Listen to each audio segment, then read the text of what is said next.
Olá, que delícia começar 2023 aqui com vocês, com a nossa audiência, trazendo mais um episódio do videocast Somos Curatas.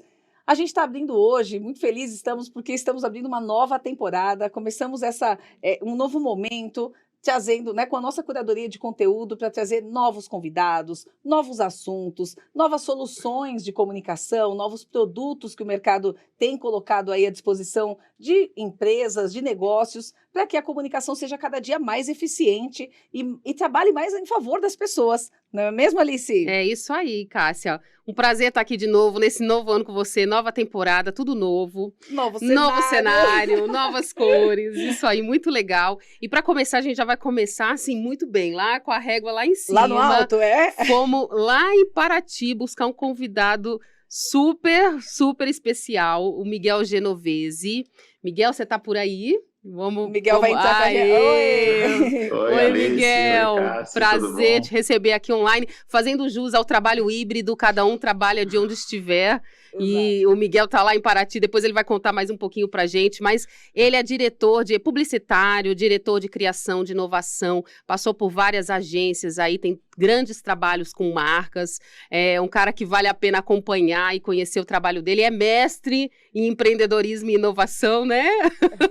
Um grande mestre aí. Então, eu queria que você se apresentasse um pouquinho, porque eu acho que eu não falei nem metade do seu currículo, né, Miguel? Imagina, que é isso, contar um pouquinho de mim, é um prazer estar com vocês, é um prazer estrear essa nova temporada, né? Fantástico, muito bom, estou muito feliz mesmo. Mas falar de mim é um pouco difícil de falar de si mesmo, né? Mas eu nasci lá no Rio Grande do Sul, lá na fronteira com o Uruguai, uma cidadezinha pequenininha, chamada Bagé. Fui estudar publicidade em Porto Alegre, e lá nos anos 90 eu fui para São Paulo, trabalhar em agências de publicidade, e trabalhei em várias agências, né? Fiz toda uma carreira como redator e depois como diretor de criação, né? Em algumas grandes agências multinacionais, cuidando de várias marcas também. E depois eu acabei entrando um pouco na área de marketing, fui diretor de marketing também de um grande portal, que era o Terra na época, cuidei de 17 países. Comecei ali já a me interessar muito por tecnologia, voltei para propaganda de novo, para a agência. E 6 anos atrás eu fui para uma nova aventura, né? A aventura de buscar aliar criatividade com tecnologia, porque eu comecei a olhar, ver que criatividade a gente pode aplicar em todos os lugares, não só dentro da área de criação de uma agência, né? E eu fui para uma consultoria muito grande, que é a PwC, a PricewaterhouseCoopers, e lá eu consegui conectar com pessoas diferentes, com skills diferentes, foi muito bacana, e aí comecei a minha carreira como diretor de inovação, né? Mas sempre ligado à tecnologia, a comunicação nunca saiu de perto de mim, né? E agora eu estou assumindo uma posição nova num grupo de mídia e entretenimento chamado Box Brasil Media Group, como diretor de inovação. Então a gente trabalha com streaming e com TV no Brasil, América Latina e também Europa. E, então esse é um novo desafio do ano, né? Acho que vai ser já está sendo, né? Na verdade, uma experiência fantástica, né? Mas eu acho que esse ano agora, o ano de 2023, promete muitas coisas novas, muita evolução na tecnologia, no jeito que a gente conversa, no jeito que a gente se relaciona, no jeito que as marcas se engajam, né? Acima de tudo. Então, isso é mais ou menos isso. Faço outras coisas também, mas acho que ao longo da conversa a gente vai descobrindo, né? Eu vejo que essa conexão, né, entre criar soluções criativas usando tecnologia é a sua linha mestre aí, né? Então, conforme a evolução do mercado, do comportamento aí do consumidor, ela avança, você também avança em relação a criar mais conexões, né, com criatividade e inovação. Legal, Miguel. Deixa eu fazer uma pergunta para você, para a gente começar a aquecer aí os motores, né? A gente conheceu um pouquinho mais da nossa audiência, né, na primeira temporada, e a gente sabe que as pessoas que nos ouvem, elas são pessoas que estão trabalhando atualmente dentro das empresas, que estão ali diariamente, né, lidando com os desafios do digital, né, de uma comunicação mais rápida, inclusive, múltipla em relação aos seus canais, né, às suas pontas. E aí queria saber com você, assim, como é que você vê a tecnologia, né, sendo empregada na comunicação, mas sem ser vista ela sendo vista como uma aliada, né? Como é que você enxerga o futuro dessa aliança entre tecnologia e comunicação dentro das empresas? Eu acredito que a tecnologia ela tem que ser como o ar que a gente respira. Não é uma coisa que se aprende, tem que ter um domínio completo. Assim, eu não tenho que ser um programador para entender de tecnologia. Eu entendo de várias tecnologias, mas eu não sei programar nenhuma delas, entendeu? E eu acho que o mérito das pessoas é buscar entender para que serve aquilo. Para que serve essa tecnologia? Como é que eu uso a capacidade de determinado tipo de tecnologia? Como é que eu uso o blockchain? Para que serve o blockchain? Eu não preciso saber fazer blockchain, mas para que é o blockchain? E a inteligência artificial? Que bicho é esse? Para que serve? Como é que faz? Então a gente começa cada dia a aprender que essas tecnologias já fazem parte do nosso dia a dia, a gente nem percebe. Então eu acho que as empresas elas vão tratar a tecnologia de uma maneira diferente do que elas tratavam antes. Tratavam como uma disciplina, e ela não é uma disciplina. Sim. A tecnologia é um ingrediente só do prato que a gente faz. Eu acho que você falou uma coisa, Miguel, importante, e você passou por isso, porque a gente está vivendo uma época de transformação digital e transformação no trabalho, mas a gente é de uma geração que não era essa tecnologia onipresente como é hoje, né? E você ocupou essa cadeira aí de diretor de inovação em muitos lugares, e eu acho que antes tinha um pouco essa confusão que você está falando da tecnologia, tinha um pouco essa confusão com a inovação, que tinha o departamento de inovação da empresa, o resto todo podia ser old school, né? Podia ser velho. O de inovação tinha que ser super inovador. E não é isso. Inovação, todo mundo tem que ser inovador, né? Tem um pouco esse paralelo da inovação. Como é que foi para você, como um diretor de inovação, dizer que a sua área todo mundo tinha que estar engajado nela? Olha, eu acho que eu entrei num dos lugares certos, porque eu já entrei num lugar onde ia completamente diferente do que o mercado estava fazendo. Então, assim, eu entrei para ser diretor de inovação sem ter uma área de inovação. Então, na Price, onde eu trabalhei, realmente não tinha uma área de inovação. Existia a figura do diretor de inovação, onde eu tinha uma série de atividades, principalmente no começo voltada à transformação digital e depois o digital skilling, né? E agora aqui na Box também não tem uma área de inovação. Eu faço parte da firma como um todo. A gente tem que inovar desde o departamento jurídico até o departamento de conteúdo, para novos conteúdos, até o departamento técnico, ou seja, a inovação está em todos os lugares, e é isso que as empresas têm que entender, e cada vez mais eles estão entendendo. Ela não é um puxadinho, e muito menos uma área onde a gente põe lá pessoas com a característica X ou Y. Não, a inovação ela tem que transpassar toda... transversal, né? É transversal, ela é transversal na empresa inteira. E tem que estar, sim, de fato, lá em cima também, no C-Level. Senão ela não acontece nem de baixo para cima, nem de cima para baixo. Ela acontece de todas as formas, de forma orgânica. Ao mesmo tempo. Legal, é um mindset de inovação, né? A empresa ela tem que ter, para ela se tornar inovadora, eu acho que ela tem que ter um mindset de inovação, e é com esse mindset que ela vai conseguir criar experiências novas, né? Exatamente, você ia falar? Exatamente. Passa pela transformação, a transformação digital ela começa na transformação humana. Isso. Essa é a verdade. É as pessoas que mudam, entendeu? E não as tecnologias estão ali, as coisas estão ali. Então, assim, precisa passar por essa mudança de mindset. Desculpa, eu quase te interrompi. Você vivenciou algum processo de transformação digital dentro de alguma corporação e poderia contar para a gente assim, quais são os principais desafios a serem superados no início da construção desse mindset de inovação? Sim, eu acredito que na própria Price na PwC foi um desafio, né? Onde a gente entendeu desde o começo que não existia uma cartilha, né? E que a gente deveria primeiramente mudar o mindset das pessoas, tentar mudar o mindset das pessoas e ao mesmo tempo ferramentar. Você tem que dar instrumentos para as pessoas. Também não adianta nada, muda aí. Não, você tem que colocar. Então acho que assim tem uma via de mão dupla na história. Então, a gente tem que entender que as pessoas têm que dar oportunidade para as pessoas, ou seja, a gente capacitou, a gente treinou, a gente deu estudo para as pessoas, elas tinham trilhas de conhecimento para serem feitas e, ao mesmo tempo, elas tinham desafios para colocar em prática essa trilha de conhecimento no dia a dia. Ou seja, dá os livros, mas também cobra que esse conhecimento seja aplicado, né? Óbvio, é uma empresa, né? Não é uma instituição de caridade, então tem que ter a moeda de troca. E foi perfeito. Por quê? Porque as pessoas cresceram, as pessoas ganharam ganhar importância dentro da companhia, né? E a companhia começou a acelerar. Por isso que a gente fala de aceleração da inovação, né? É quando tu acelera as pessoas, não necessariamente as tecnologias, mas é óbvio, tu também tem que ter as tecnologias, né? Tu tem que mudar o fluxo, tem que desenhar a governança de tudo isso, como é que faz? Né? Então, assim, esse foi um grande aprendizado, eu acho que serve não só para essa empresa que eu trabalhei, mas para qualquer empresa. Mindset, governança, tecnologia. São três pilares para as Muito coisas legal. realmente Muito mudarem, né? legal. E agora, mas assim, a gente está falando de pessoas, né?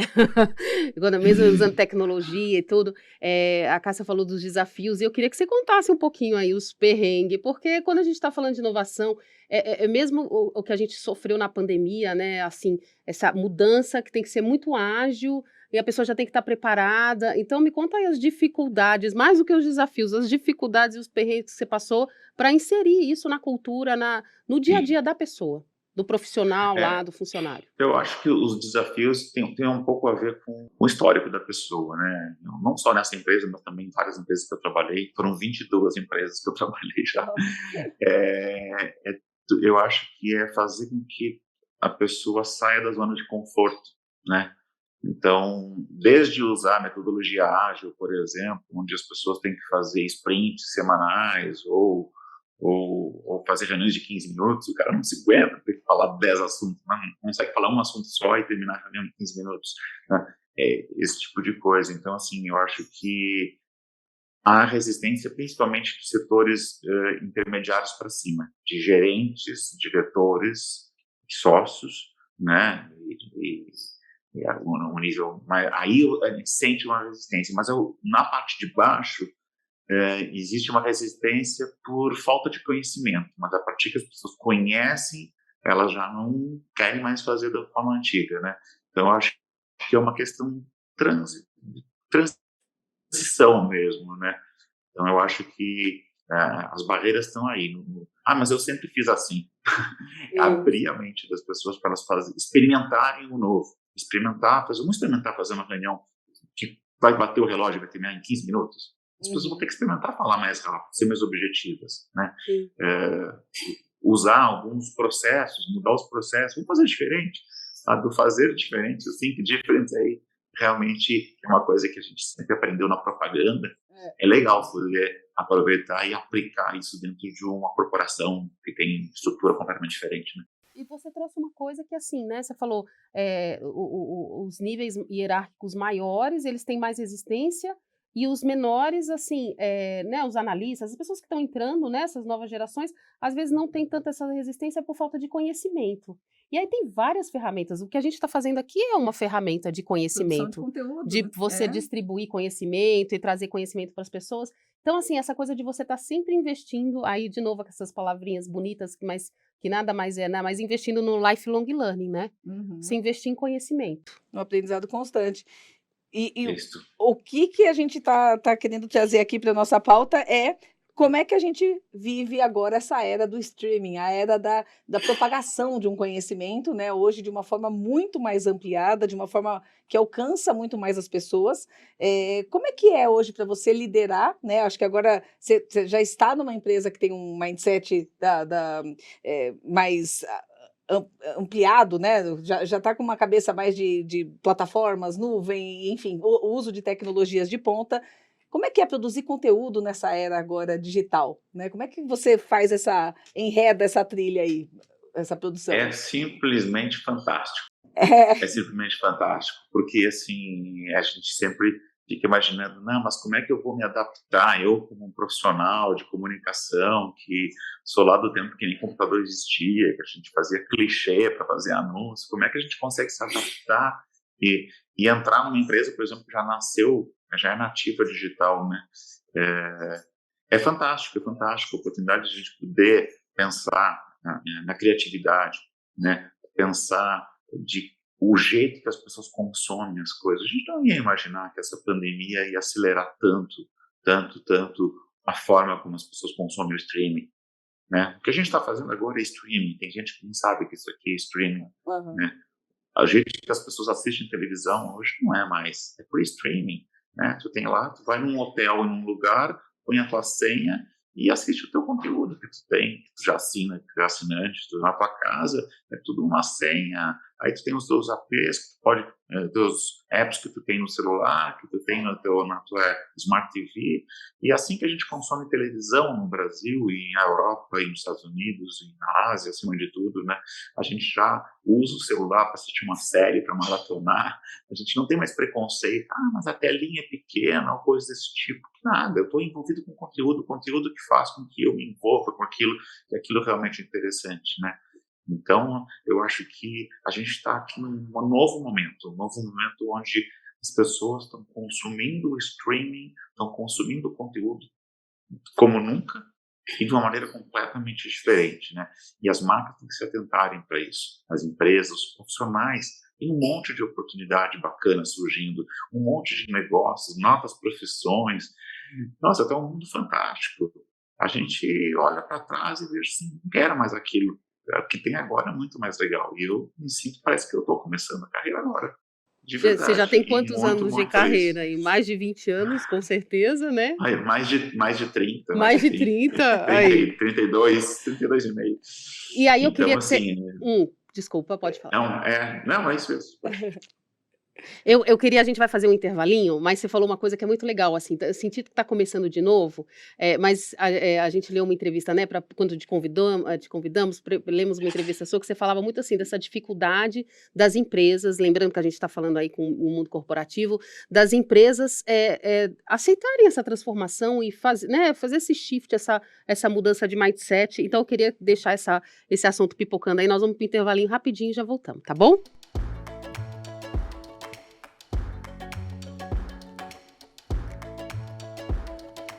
Quer um parceiro como esse para o seu projeto de comunicação?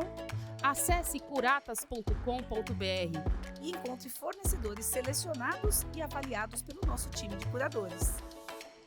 Legal, voltamos aqui no Somos Curatas com Miguel Genovese e eu deixei uma pergunta no ar, né, falando sobre a transformação, tá tudo mudando tão rápido, mas muitas vezes, e a gente leu uma matéria do Miguel, onde ele fala que, assim, às vezes as empresas estão querendo transformar, mas não querem mudar. Eu falei, gente, mas o que é isso, né? Vamos perguntar isso para ele? Então, Miguel, responde pra gente. Bacana, na verdade, assim, foi uma reflexão que eu fiz uma vez, depois que eu saí daquele SXSW lá, com a cabeça desse tamanho, cheia de informação, cheia de coisas novas, e aí quando tu volta para a realidade do dia a dia, tu percebe que muitas vezes as empresas têm essa atitude, né, de não, agora eu faço transformação digital, agora eu faço isso, eu tenho uma área de transformação digital, mas quando tu vê no dia a dia, como eu falei aquela hora, um puxadinho, e no fundo elas não querem mudar, elas só querem parecer que estão mudando, né? E isso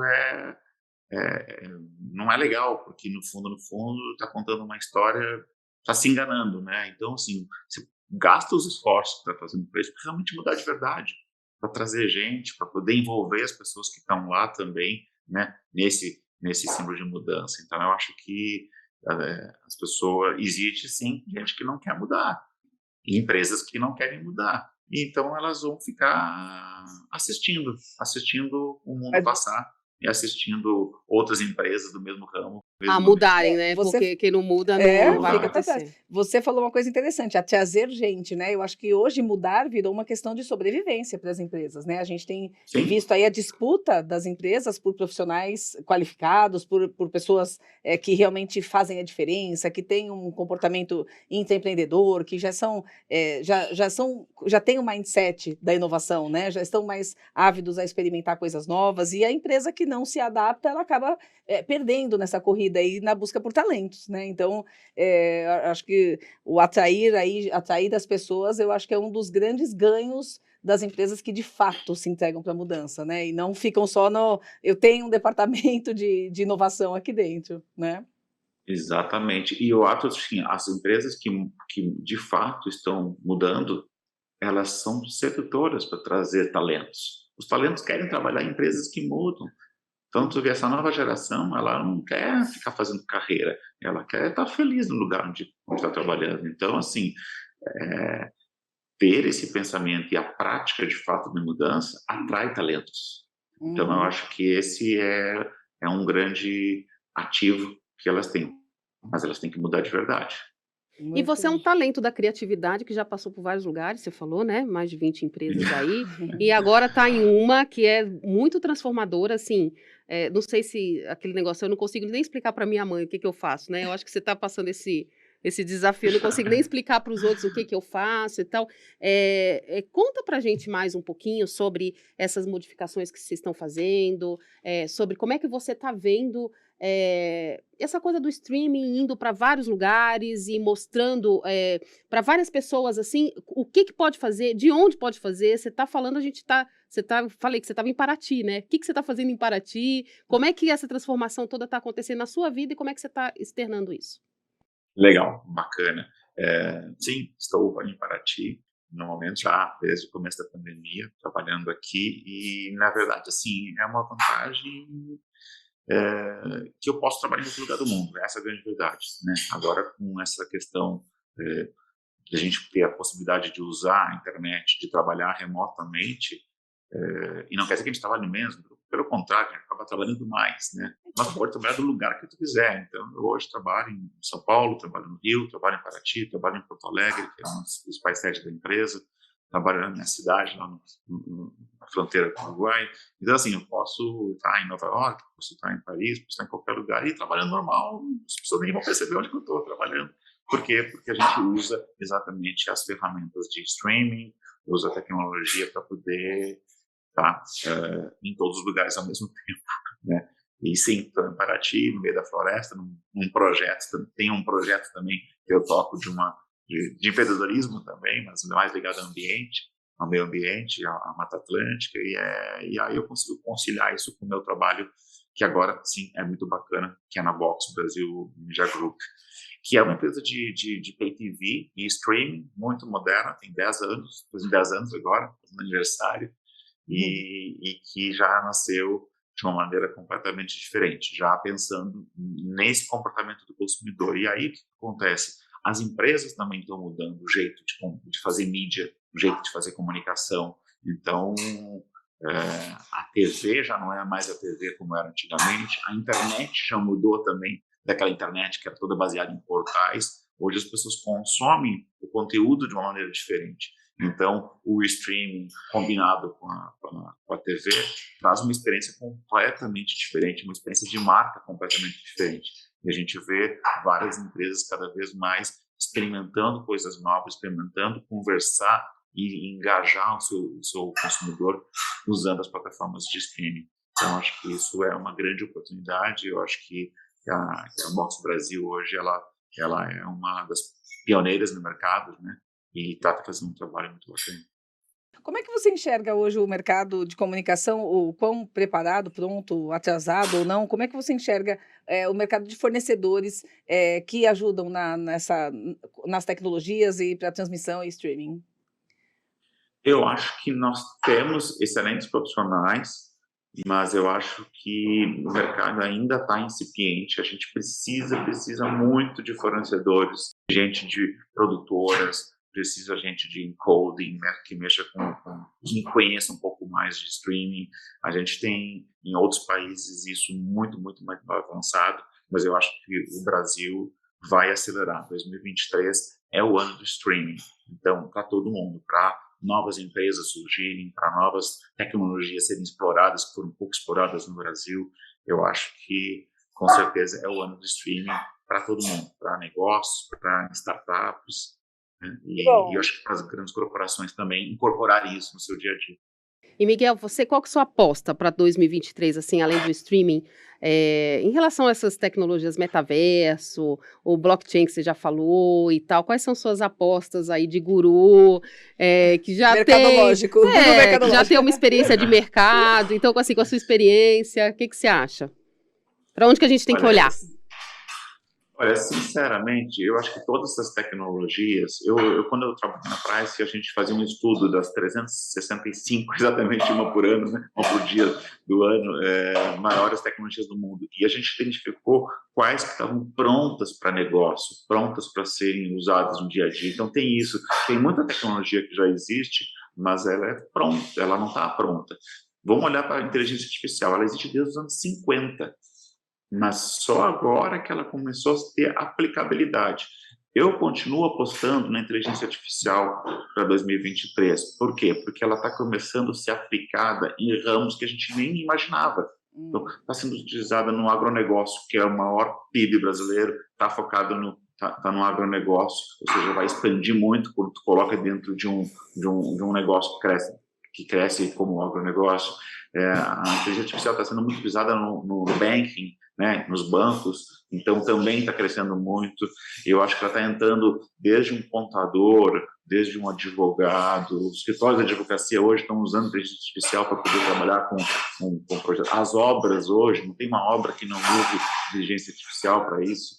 Então, assim, eu aposto esse ano bastante na inteligência artificial, na capilaridade para todos os segmentos de mercado. A gente já fala com robô, né? Já acha que é uma pessoa. Tem outro dia eu li de usar a inteligência artificial como psicólogo.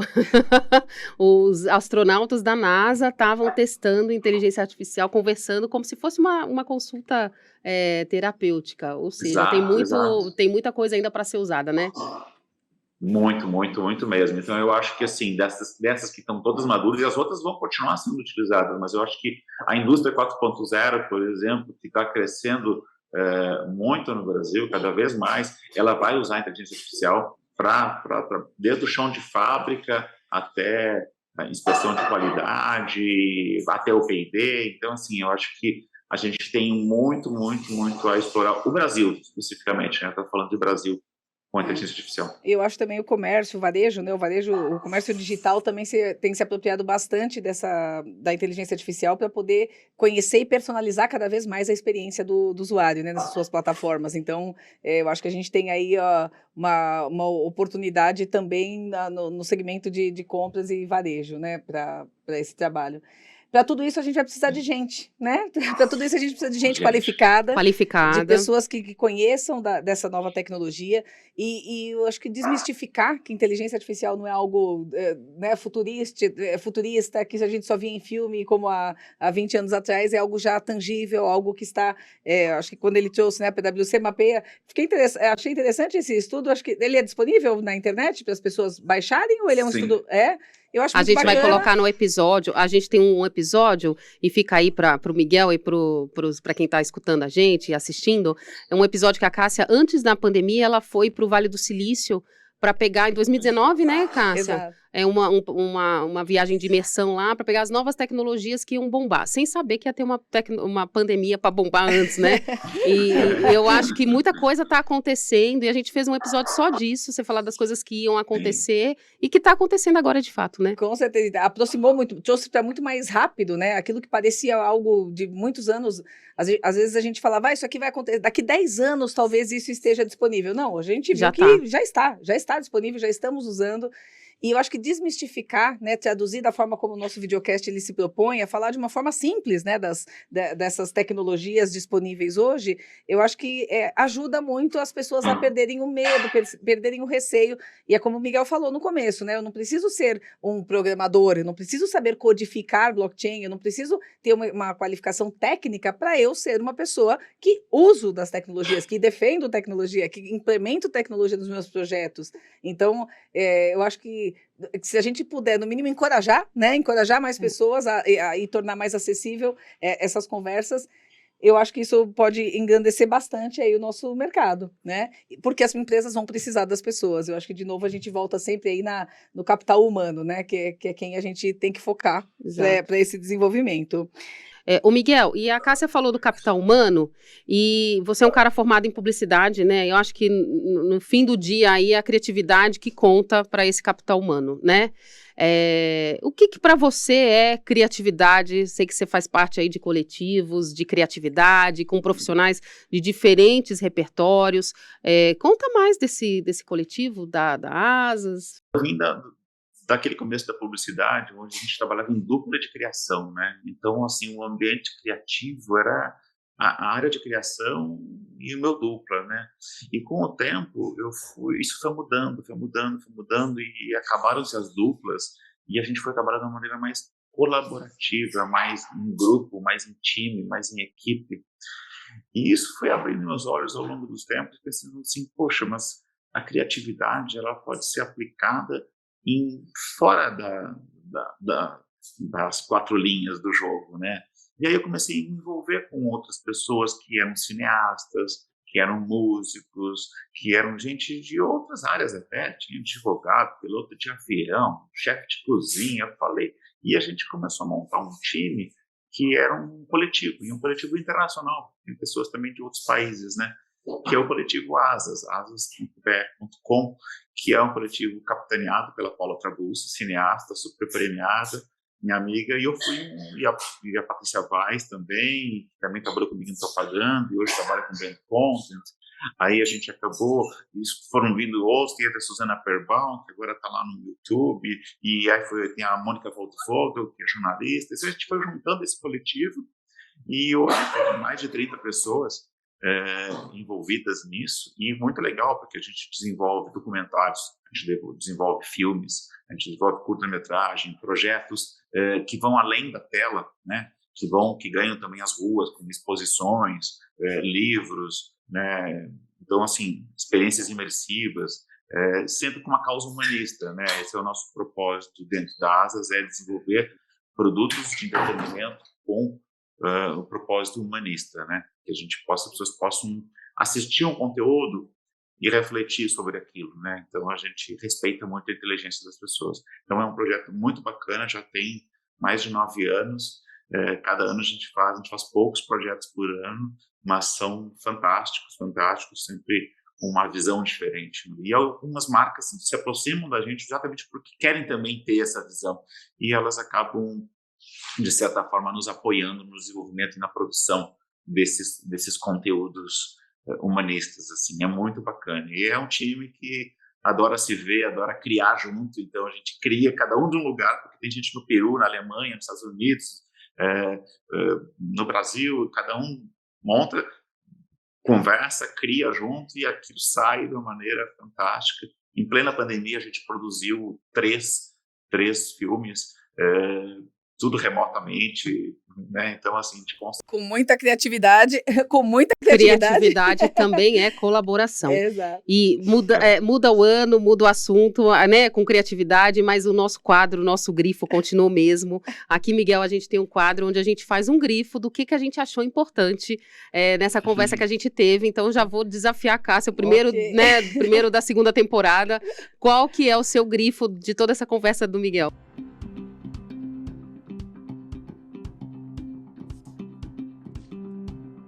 Olha, difícil escolher somente um assunto, né? A gente tem tido essa mesma dificuldade, né? Mas o papel da curadoria é exatamente esse, entre tantas possibilidades você escolher.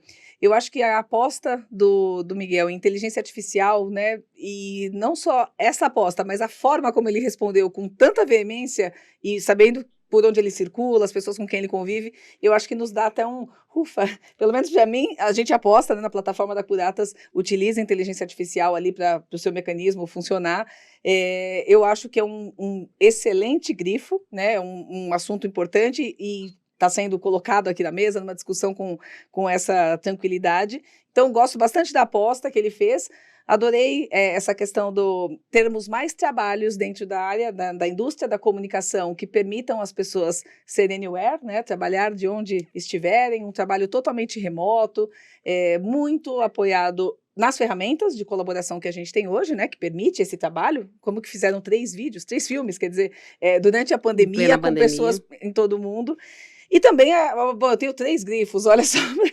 Ela usou nossos grifos, Miguel. Vamos dar para ela, né? eu acabei grifando praticamente o episódio inteiro, mas gostei também muito até me fugiu, peraí, Alice, eu esqueci, eu ia falar, você ia falar? Então eu vou grifar, então deixa eu grifar. Essa reportagem que a gente fala, né, que a gente provocou aí o Miguel com uma fala dele mesmo, veio do coletivo Asas, a gente vai colocar todas essas referências, viu, Miguel, no nosso videocast, que não apenas o videocast, mas tem também reportagem, que nós vamos falar disso. Essa conversa vai continuar, né, essa conversa com esses novos trabalhos aí, novas parcerias, então eu acho que, assim, o Miguel trouxe uma coisa importante, que é a colaboração, né? Criatividade se faz com colaboração, e de qualquer lugar, tá? Ele aí a prova viva de que você colabora de Paraty, de São Paulo, de Nova York, do Rio de Janeiro, seja onde for. Então, fica aí o grifo. Ok, muito obrigada por complementar. Miguel, agradeço. Posso fazer um Claro, comentário? Você quer fazer um sobre grifo? isso? Faça. claro, claro. Eu quero fazer o meu grifo. Faça o seu Por grifo, favor. por favor. A palavra colaboração, ela é realmente uma essência para mim. Hoje eu faço, além de na criatividade, na publicidade, no desenvolvimento de projetos de streaming, conteúdos, filmes, documentários, tudo é colaborativo. Mas o meu trabalho que eu faço aqui em Paraty com abelhas nativas é onde eu aprendo mais o que é ser colaborativo. Porque eu aprendo com elas como a gente pode ter uma comunidade perfeita, que é o que a gente não é. Né? Que Mas elas são. legal, porque as abelhas são, E- né, um exemplo de colaboração, né, na natureza, né? Perfeito, tudo. Uma ajuda a outra, uma colabora com a outra. Uma curiosidade, o primeiro trabalho de uma abelha nativa, que são as abelhas sem ferrão, depois que nasce, é ser enfermeira. Sabe para quê? Para cuidar dos outros. Olha Que a gente não aprendeu a cuidar dos outros. Elas já aprendem desde cedo. Então, acho que isso é um grande ensinamento que a gente tem de ser colaborativo a vida inteira. E a vida dela só dura 40 dias. Que Não, bacana. e um aprendizado dessa vida anywhere, né? Dessa vida que você pode trabalhar de qualquer lugar, porque essa observação só aconteceu porque você está perto aí da natureza, né? Você está perto do habitat das abelhas. Sim, Que demais! exatamente. Que Nesse projeto que é o Meliponário Atlântico, que é um meliponário voltado para fazer mel para chefes de cozinha. Só chefes de cozinha, só serve chefes de cozinha, e é um mel super especial, super exclusivo. Depois eu deixo o link. Tem o site? Ah, então, nós vamos colocar no episódio Por favor. também. Tem várias referências bacanas aí. faça o seu. Então, divulgue novamente. Não sei se tem o site. Você repete pra gente Tem o um site. Instagram, Tem Instagram? que é o Instagram @Meliponário Atlântico. Meliponário Atlante. Isso. Ah, Legal. que legal. A gente muito vai bom. colocar. E, Miguel, você quer deixar aí uma palavra final? Eu não sei, eu te sigo muito pelo LinkedIn, que, né, que a gente sempre recomenda aí dos nossos convidados, mas se você quiser deixar também algum recado, algum pitch para as pessoas te acompanharem, fica à vontade. Legal. Tem uma expressão que tem vindo muito à tona todos os dias quando eu acordo, né? Que é a palavra nunca é tarde. E eu tento levar isso a ferro e fogo para a minha vida pessoal e profissional. Nunca é tarde para a gente aprender, nunca é tarde para a gente ensinar, nunca é tarde para a gente colaborar, nunca é tarde para a gente repensar, nunca é tarde para a gente mudar, né? Então, eu acho que hoje eu acabei de fazer um mestrado em inovação junto com a Alice e estou formado já num período da carreira que muita gente, de repente, poderia estar abandonando, e eu estou, na verdade, começando de novo. Entrei numa empresa de streaming, TV, nesse último ano, começando tudo de novo. Ou seja, nunca é tarde para começar de novo. Acho que esse é o meu, que eu gostaria de falar, o meu Muito grifo bom. final. Maravilhoso, maravilhoso. Vai ser o lead. Vai ser o lead do episódio. Miguel, super obrigada pela sua participação. As portas estão aqui sempre abertas. O dia que você quiser passar para São Paulo aqui tomar um cafezinho, faremos outro episódio, outro videocast. Somos curatas contigo, tá bom? Com certeza. Muito obrigada pela sua participação, tá bom? Imagina, Gente. que agradeço. Obrigada, Tchau, pessoal. até a próxima. Se você ficou com a gente até aqui, não deixe de curtir os nossos vídeos, compartilhar com quem você acha que deve receber esse conteúdo, e também, se quiser dar sugestões, fazer algum comentário, sugestão de pauta, achou alguma coisa interessante, nós temos um e-mail, falecom@curatas.com.br. Um abraço e até o próximo episódio.